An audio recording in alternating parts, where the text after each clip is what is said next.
평생에 한 번은 꼭 읽어야 할 아주 소중한 바로 그 책. 성경 다음으로 그리스도인들이 가장 많이 읽은 책. 마틴 루터 존 웨슬리 등 영적 대가들이 극찬한 바로 그 고전 중에 최고 명작. 머리맡에 두고 곱씹으며 몇 번이고 읽게 되는 영성의 씨앗. 바로 그리스도를 본받아를 여러분에게 소개합니다. 안녕하세요. 샘터지기 최도숙입니다. 이 시간을 통해서 기독교 고전과 여러 신앙에 유익한 책들을 소개하는 생명의 샘입니다. 그리스도를 본받아는 15세기 네덜란드 공동생활 형제단의 한 수도사인 토마스 아 캠피스가 본래는 수도사들을 위한 경건생활의 지침서로 쓴 것이죠. 1779년에 1800종 이상의 판본과 역본이 있을 만큼 서구 기독교인들에게는 신구교를 막론하고 경건생활의 표본으로 거의 모든 신자들의 가정에 빛이 될 정도였습니다. 이 책이 얼마나 위대한 고전인지는 이 책 스스로가 증거합니다. 일단 한 페이지라도 조심스럽게 읽는다면 그 속에서 들려오는 진리의 소리를 듣게 될 것입니다.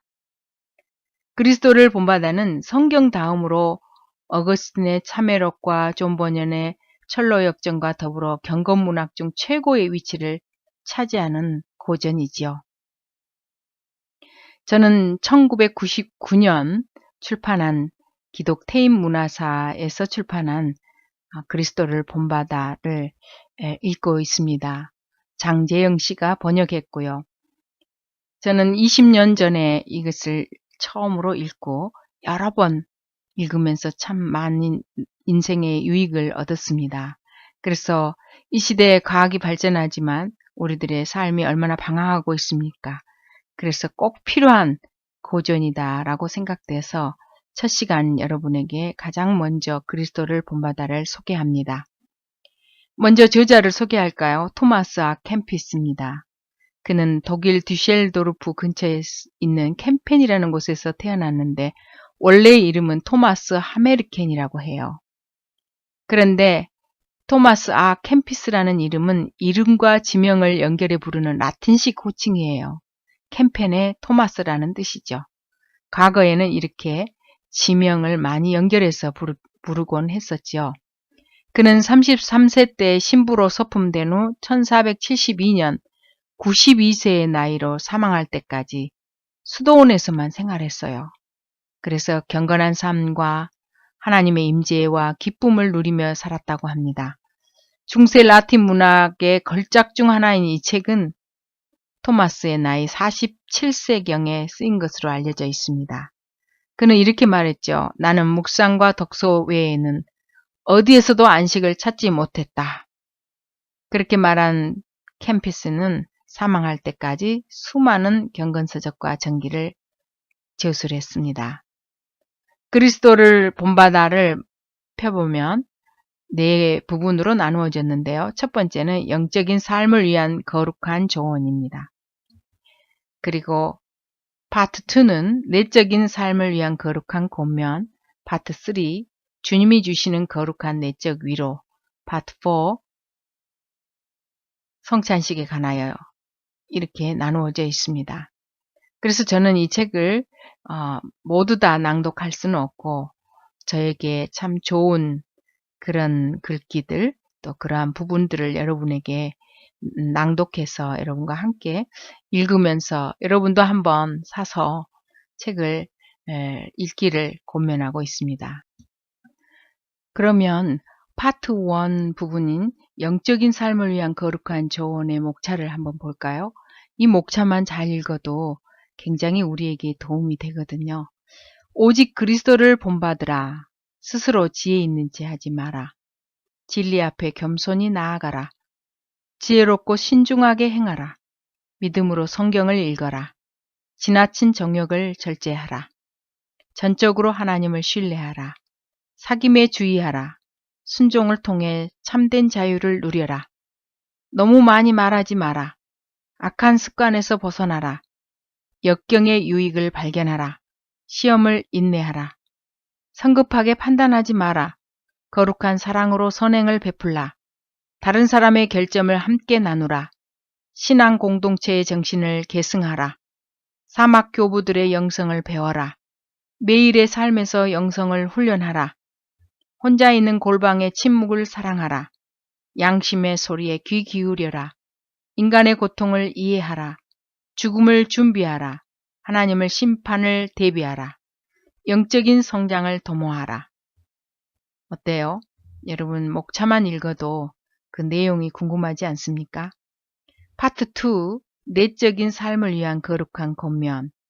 이것도 목차를 여러분에게 읽어드릴게요. 내적인 즐거움에 관해, 겸손한 복종에 관해, 마음의 평화에 관해, 단순함과 순수함에 관해, 인간의 본성과 은총에 관해, 자기 성찰에 관해, 투명한 양심의 즐거움에 관해, 예수님만을 사랑하는 것에 관해, 예수님과의 친밀한 교제에 관해, 위로를 찾는 것에 관해, 은총에 감사하는 것에 관해, 십자가를 사랑하는 것에 관해, 거룩한 십자가의 왕도에 관해. 파트 3, 주님이 주신 거룩한 내적 위로를 한번 볼까요? 목차입니다. 신실한 이에게 주시는 말씀에 관해, 듣고 순종함에 관해, 듣고 신뢰함에 관해, 진실하고 겸손한 삶에 관해, 하나님의 놀라운 사랑에 관해, 완전한 사랑을 행하는 것에 관해, 은밀한 헌신에 관해, 하나님의 임재 앞에 서는 것에 관해, 인간의 궁극적인 목적에 관해, 하나님을 섬기는 즐거움에 관해, 욕망을 살피고 조절하는 것에 관해, 영적 인내와 자제력에 관해, 겸손히 복종하는 것에 관해, 아무것도 내세울 수 없는 것에 관해. 이제 내용으로 들어가 볼까요? 제2장 겸손에 관하여 1. 모든 사람이 지식을 구하는 것은 자연스러운 일이지만 하나님을 경외하지 아니하는 지식이란 무슨 소용이 있겠는가? 천체의 운행을 연구하고 관찰하면서도 자신의 영혼은 소홀히 여기는 교만한 지식인보다는 하나님을 섬기는 겸손한 농부가 더 낫다. 참으로 자기 자신을 아는 사람은 자기의 무가치를 알기 때문에 남의 칭찬받는 일을 즐겨하지 않는다. 2. 걱정과 거짓말을 더해주는 지식욕을 버려라. 왜냐하면 그러한 욕망 속에는 엄청난 혼란과 거짓이 숨겨져 있기 때문이다. 많은 지식들 중에서 우리의 영혼을 돕고 유익하게 하는 지식이란 참으로 흔치 않다. 자신의 영혼을 구원하기 위하여 아무런 쓸모도 없는 일에 몰두하는 사람 또한 현명하지 못한 사람이다. 그러나 선한 생활은 마음을 상쾌하게 하고 깨끗한 양심은 하나님께 대한 믿음을 더욱 확고하게 할 것이다. 3. 당신이 아는 것이 많고 이해하는 능력이 훌륭하다고 해도 생활이 성스럽지 않다면 지식의 오용으로 인하여 더욱더 가혹한 심판을 받게 될 뿐이다. 그러므로 당신이 알고 있는 어떤 기술이나 학문에 대해 스스로 자만하지 말고 오히려 당신에게 부여된 그러한 지식에 힘입어 더욱더 겸손하고 신중하라. 그대가 아는 것이 많다고 생각한다면 그 반면에 모르는 것이 얼마든지 있다는 것을 명심해야 한다. 당신이 유익한 어떤 것을 알고자 하거나 배우고자 한다면 사람들에게 알려지는 것과 사람들로부터 존경받는 것을 피하도록 하라. 4. 이 세상에서 가장 고귀하고 유익한 지식은 우리 자신에 관한 참된 지식과 고찰이다.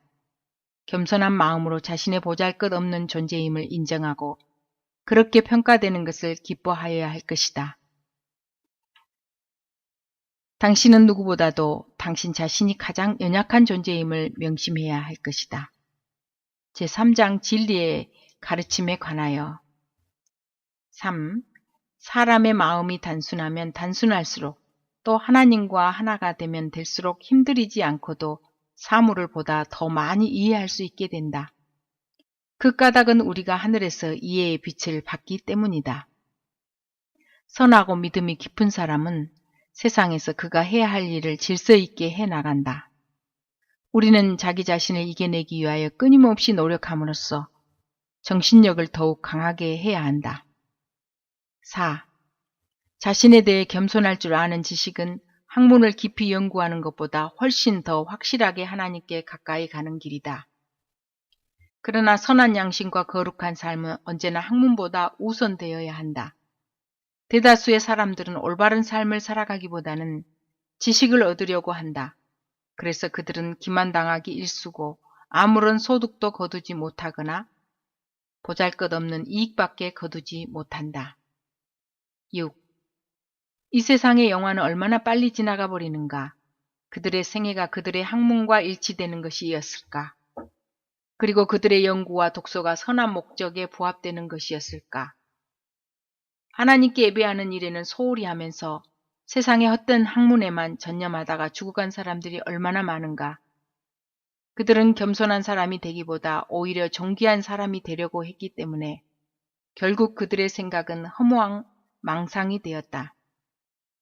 하나님을 사랑하는 일에 힘쓰는 사람이 진실로 위대하다. 자기 자신을 하찮게 여기고 이 세상의 영예를 대수롭지 않게 여기는 사람이 진실로 위대하다. 이 세상의 모든 것을 배설물로 여기는 사람은 진실로 현명하니 그는 그리스도를 얻을 수 있다. 자기의 뜻을 내세우지 않고 하나님의 뜻을 받드는 사람이 진실로 학식이 있는 사람이다. 성경 읽기에 관하여 1. 진리는 금원이나 명연설이 아닌 성경 구절에서 찾아야 한다. 성경 속에서 말의 미묘함보다는 영혼을 위한 양식을 찾아야 한다. 우리들은 성경을 고귀하고 심오하며 단순하고도 경건한 책으로 여기고 읽어야 한다.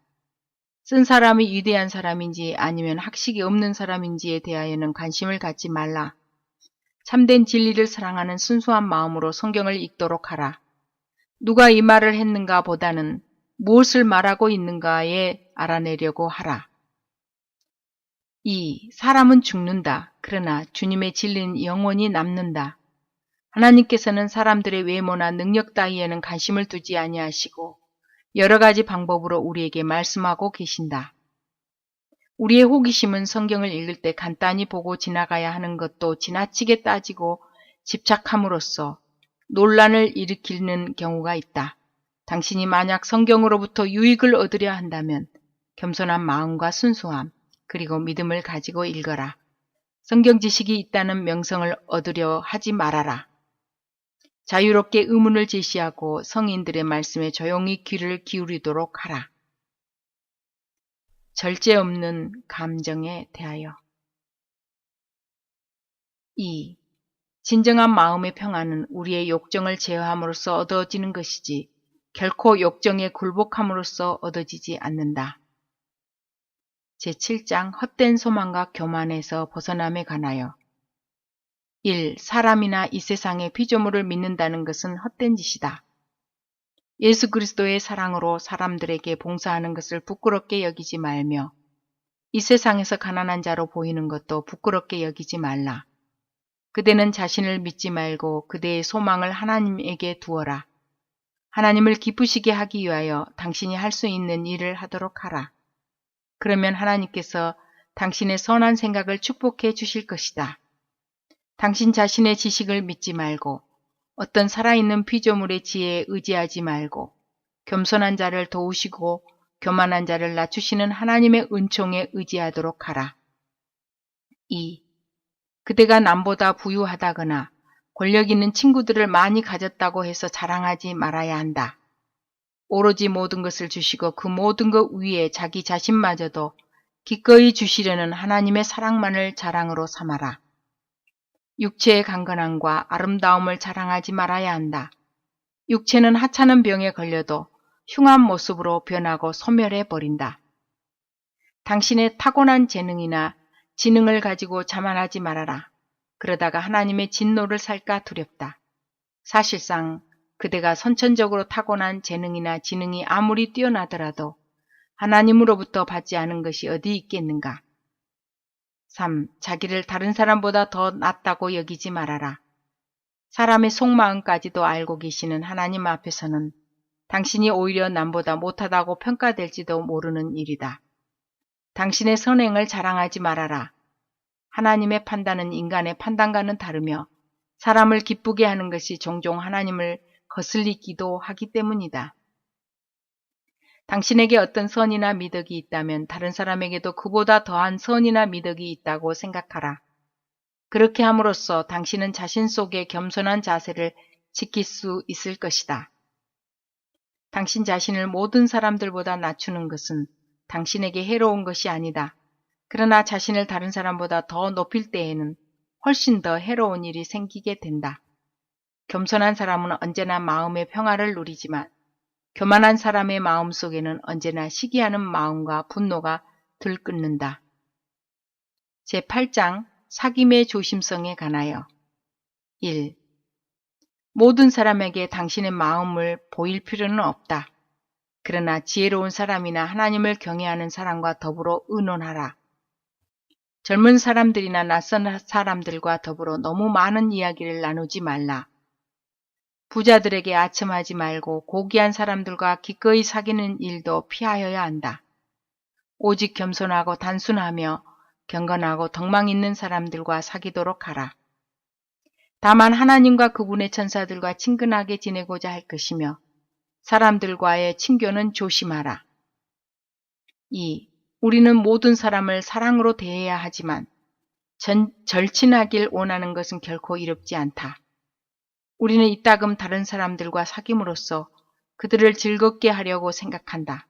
그런데 그들이 우리에게서 발견하는 결함으로 우리는 오히려 그들을 분노하게 하기도 한다. 제11장 평화를 얻음과 은총 속의 영적 발전을 열망함에 관하여 2.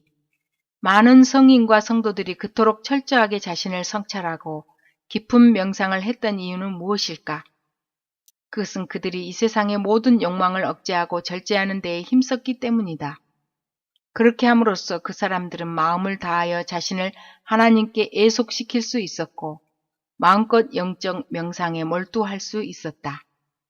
우리 인간은 자신의 열정에 의해 너무나 크게 지배받으며 덧없이 사라져버릴 것에 대하여 너무나 마음을 많이 쓴다. 우리들은 한 가지 악덕도 제대로 고치기 어려우며 날마다의 생활에서 찾고 가져야 할 진보에 대한 열성도 없다. 따라서 우리는 언제나 냉랭하고 만사에 미온적이다.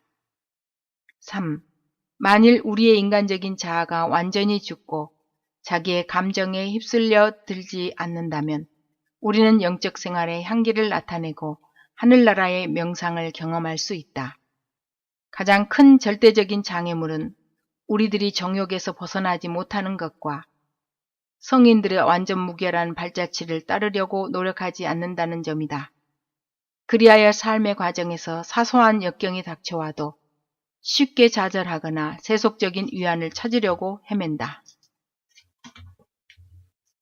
시험을 이겨냄에 관하여 2. 시험이나 유혹은 괴롭고 고통스러운 일이지만 일단 그것을 극복하기만 하면 우리에게 매우 유익한 것이다.